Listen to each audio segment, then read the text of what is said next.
So WhatsApp বন্ধুগণ, already আজকে ভিডিওতে আমরা জানবো জিরোডল এসপি ট্যাবলেট সম্পর্কে।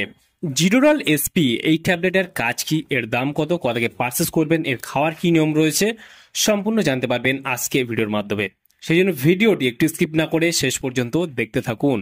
বন্ধুরা, অলরেডি দেখতে পাচ্ছেন আমাদের কাছে রয়েছে জিরোডল এসপি, যার কম্পোজিশন আপনারা এখানে দেখতে পাবেন, যেখানে অ্যাসিক্লোফ্রেক রয়েছে 100 mg, সিরাপেপটাইজ রয়েছে 15 mg এবং এখানে প্যারাসিটামল রয়েছে 325 mg। আপনারা এই কম্পোজিশন দেখতে পাবেন। আর এই ট্যাবলেটটা ম্যানুফ্যাকচার মার্কেট করে থাকে ইপকা ল্যাবরেটরিজ লিমিটেড। এখানে ফুল অ্যাড্রেস মেনশন করা রয়েছে, চাইলে আপনি দেখে নিতে পারেন। আর এই জিরোডল এসপি ট্যাবলেটটা যদি দাম দেখি, এই মুহূর্তের এমআরপি রয়েছে 130 টাকা এমআরপি। এখানে expiry date, batch number, manufacture date already mention করা রয়েছে। এই ট্যাবলেট আপনারা ভারতবর্ষের যে কোনো মেডিকেল স্টোর অথবা অনলাইন থেকে পারচেস করতে পারবেন।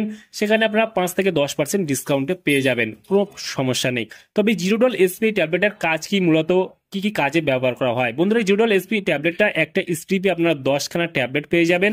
আর এই ট্যাবলেটটা মূলত ব্যবহার করা হয় জ্বর যন্ত্রণা বা দাঁতের ব্যথা, দাঁতের ফোলা, বিভিন্ন রকমের ফোলার কাজেও ব্যবহার করা হয়ে থাকে।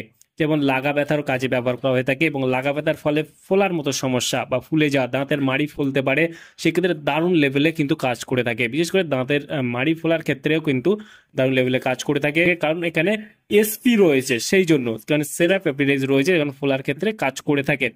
এবং অবশ্যই এর সঙ্গে অ্যান্টিবায়োটিক তো দিতে হয়, তার সেই ক্ষেত্রে অবশ্যই চিকিৎসার পরামর্শটা নিতে হবে, কারণ যে কোনো মেডিসিন, যে কোনো ট্যাবলেট ব্যবহার করার আগে চিকিৎসার পরামর্শটা আপনাকে নিতে হবে। আর এই ট্যাবলেটটা খাওয়ার নিয়ম হলো, নর্মাল ডোজ হলো দিনে 2বার একটা করে ট্যাবলেট খাওয়ার পর খেতে হয় যারা প্রাপ্তবয়স্ক রয়েছেন। আর পেশেন্টের কন্ডিশনের উপরে কিন্তু 3বারও ডোজটা দেওয়া হয়ে থাকে। সেই ক্ষেত্রে অবশ্যই আপনাকে যে কোনো মেডিসিন, যে কোনো ট্যাবলেট ব্যবহার করার আগে চিকিৎসার পরামর্শ নিয়ে ব্যবহার করতে হবে। তাহলে বন্ধুরা, আজকে এই ছিল ভিডিও কেমন লাগলো, ভিডিও অবশ্যই লাইক করবেন এবং আপনার মতামত অবশ্যই কমেন্টে জানাতে পারেন। আর এই ভিডিওর ডেসক্রিপশন বক্সে টেলিগ্রামের লিংক রয়েছে, চাইলে আপনি জয়েন করতে পারেন। আর আমাদের চ্যানেলে নতুন বন্ধু হয়ে থাকলে চ্যানেলটিকে অবশ্যই সাবস্ক্রাইব করে পাশে থাকতে পারেন।